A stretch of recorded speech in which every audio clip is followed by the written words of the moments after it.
Dark Reflection Ritual. Here's what you'll need to do this ritual. A mirror of any type, a candle of any size or color, friends to do it with, optional but highly suggested. I should probably warn you, once you begin this ritual, there's no way to stop it. What I'm saying is, don't start unless you know you're planning to finish it. Have you ever broken a mirror, by accident or on purpose? Have you ever looked into a mirror and felt like there was something watching you on the other side? Or seen something sinister lurking within the eyes of your own reflection? You've probably heard that legend about breaking a mirror is 7 years bad luck. Legends about mirrors have been around for hundreds of years. In particular, some ancient civilizations believe that there was a sort of purifying effect to mirrors. They believe that by looking one's reflection in the eyes, it would transfer a person's negative energy into the reflection in the mirror. They believe that this was a cleansing effect, but it also had hidden danger. That's why breaking a mirror has been known to cause bad luck. Think about it. If it's true, then every time you look into a mirror, you're transferring negative energy into it. Can you imagine just how much negative energy is just sitting there inside your bathroom mirror? When you break the mirror, that negative energy is released and causes bad luck for everyone around it. For this ritual to work, you will need a mirror that you don't mind breaking. According to the manifesto, both the risk and the eventual reward for this ritual are stronger depending on how old the mirror is. It makes sense, if you think about it. An older mirror has been looked into more, and therefore has more negative energy inside of it. In order to begin the ritual, you must look your reflection in the eyes, transferring your negative energy into the mirror one last time. You only need to do this for a few seconds. Then, you need to lean forward and breathe onto the mirror, making it fog up with your breath.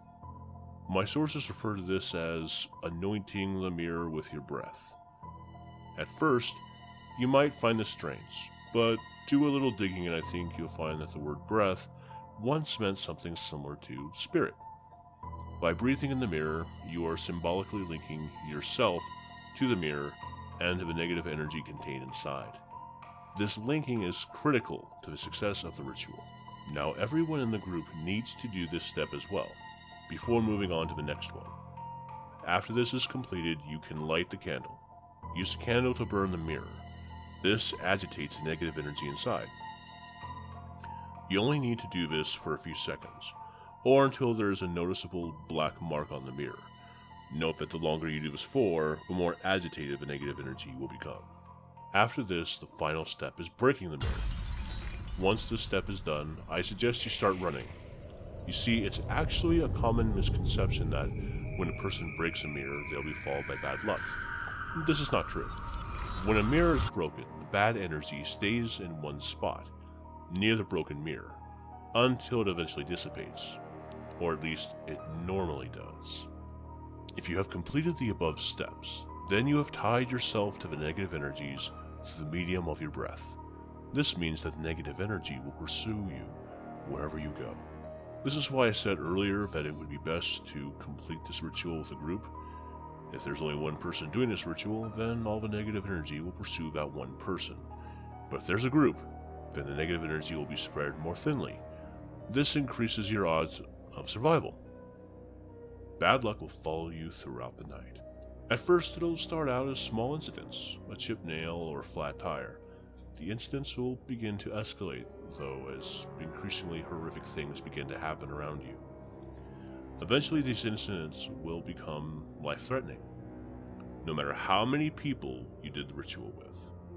Like I said, don't start this ritual unless you're planning to finish it. The only piece of advice I can give you for surviving the night is to remember that the negative energy is linked to you through your breath. Your breath is how the negative energy detects you, and so, if you find yourself in a bad situation, try holding your breath. This should make you temporarily invisible to it. Of course, you can only hold your breath for so long. Still, this technique might provide you with a few extra seconds to get out of a dangerous situation. At this point, you're probably asking yourself, why on earth would anyone ever engage in this ritual? Why would anyone ever risk their life like this? Well, most people who try this probably didn't think it was going to actually work, but there's also another reason beyond that. The bad luck will chase you throughout the night, but if you manage to survive until dawn, not only will you find that your run of foul luck has ended, but that a new streak of good luck is about to begin. The first lights of dawn have a special purifying property. If you survive until the morning, then the negative energy inside the mirror will be purified and will re-enter your body, filling you to the brim with positive energy. After this, everything will seem to go your way. You'll find that people are generally nicer to you, and that the opposite sex are extremely attracted to you, or the same sex if that's your thing. Basically, you'll be sexy. You will succeed at everything you do, whether it be a job interview, an important exam, or a business venture. I would highly suggest buying a lottery ticket. It should be noted that the amount and duration of your good luck will be equivalent to the amount of negative energy that was in the mirror. If you just bought the mirror at the store, then the good luck will only last a couple of days and will not be all that severe. But if you use an old mirror though, then your lucky streak will be far more powerful, and it may last for months or even years if you had an old enough mirror. If you use a mirror that has a more personal connection to you, such as a bathroom mirror or a mirror from your bedroom, then the good fortune you experience will be more suited to your particular tastes and desires. One more thing I should probably warn you about is the timing of the ritual. The ritual needs to be started after sunset and with at least 6 hours until dawn. Two common tricks that people try to use in regards to this ritual are starting during the daytime and starting a few minutes before dawn. Starting near dawn is probably the least dangerous of these little cheats. If you start near the dawn, then the negative energy will not have enough time to fully manifest before being purified. The energy will then simply dissipate into the air rather than doing anything, and you'll probably walk away thinking it was all a gigantic hoax. Starting during the day is more dangerous. People start during the day thinking that the daylight will instantly nuke the bad energy and keep them safe. This is simply not true. Notice that I said it was the lights of dawn that have the purifying power, not the light of day.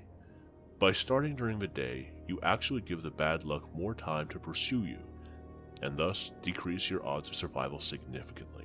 You know, a lot of people might call you stupid or crazy for attempting something like this. I wouldn't though. I can understand the thinking that goes into it. I can understand wanting to take control of your luck, both good and bad, rather than accepting the seemingly random twists and turns that life seems to throw at us.